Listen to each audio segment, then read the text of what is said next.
NEET UG का paper leak हुआ, 22 लाख बच्चे फिर दरबदर हो गए। 3 मई को नीट यूजी एग्जाम था ऑल ओवर इंडिया में।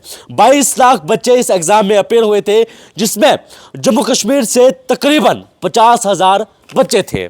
अब बाहर क्या होता है, बाहर कैसे एग्जाम्स होते हैं मुझे नहीं मालूम, लेकिन जम्मू कश्मीर का मुझे बड़े अच्छे से मालूम है।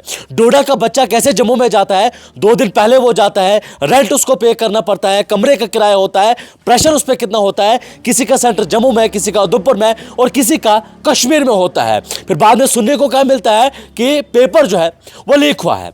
राजस्थान में ये मालूम हुआ कि पेपर जो है वो लीक हुआ है, जिसके बाद पूरे हिंदुस्तान भर में इस एग्जाम को जो है वो कैंसिल कर दिया और ये कहा गया कि एग्जाम दोबारा होगा और इसकी डेट जो है वो अनाउंस कर दी जाएगी। मतलब कितना आसानी से बता दिया।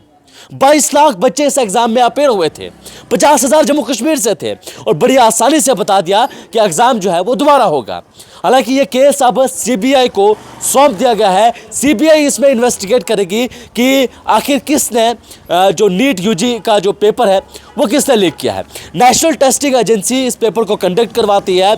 इससे पहले भी 1-2 बार ऐसे इंसिडेंट्स हुए जहां पर पेपर लीक के एलिगेशन जो है वो लगे हैं कि पहली बार एनटीए का कोई एग्जाम पेपर जो है वो लीक नहीं हुआ है। अरविंद केजरीवाल ने साल गिन के बताए हैं और उन्होंने ये कहा है कि 2017, 2021, 2024 और अब जो है 2026 में जो है एनटीए का एग्जाम पेपर जो है वो लीक हुआ है। एक शख्स ने सोशल मीडिया पर यह लिखा कि अब ये नेशनल टेस्टिंग एजेंसी नहीं बल्कि नो ट्रस्ट एनीमोर बन गया है।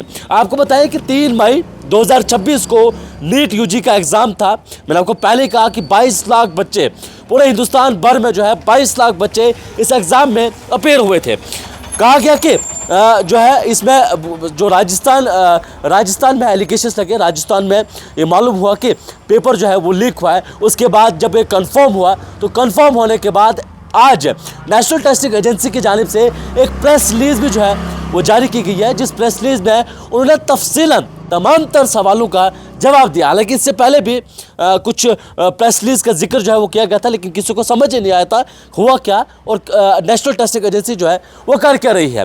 3 मई को एग्जाम हुआ था। नेशनल टेस्टिंग एजेंसी इस एग्जाम को कंडक्ट करवाती है और क्यों बार बार नेशनल टेस्टिंग एजेंसी का पेपर जो है वो लीक होता है। ऑपोजिशन भी इसको लेकर सवाल उठाती है। ऑपोजिशन कहती है कि बच्चों के साथ जो है वो गलत हुआ है और क्योंकि गलत तो हुआ, ये रियलिटी है कि बच्चों के साथ गलत हुआ। 22 लाख बच्चे अगर एग्जाम में अपीयर होते हैं तो कितनी आसानी से ये बताया जाता है कि एग्ज़ाम जो है वो दोबारा होगा।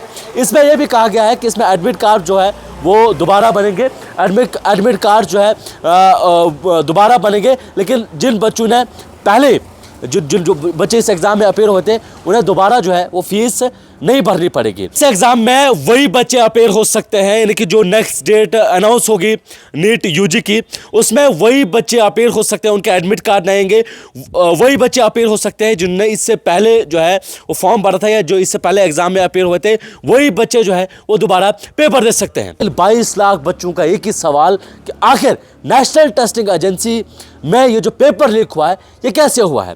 पहले भी इंसिडेंट्स हुए हैं, वो तफसील अब सबको पता है कि एनटीए का पेपर लीक हुआ, एनटीए का पेपर लीक हुआ। कई बार जो सीनियर पॉलिटिशियंस हैं, ऑपोजिशन लीडर्स हैं, उनकी जानिब से एलिगेशंस भी लगाए गए, लेकिन हर बार एक ही डिमांड कि नेशनल टेस्टिंग एजेंसी अगर नहीं करवा सकती है नीट यूजी का एग्ज़ाम या इस तरह के एग्जाम्स नहीं करवा सकती है तो क्यों इन बच्चों के साथ जो है वो खिलवाड़ किया जा रहा है। आपकी सबको लेकर राय क्या है कमेंट बॉक्स में ज़रूर बताएं।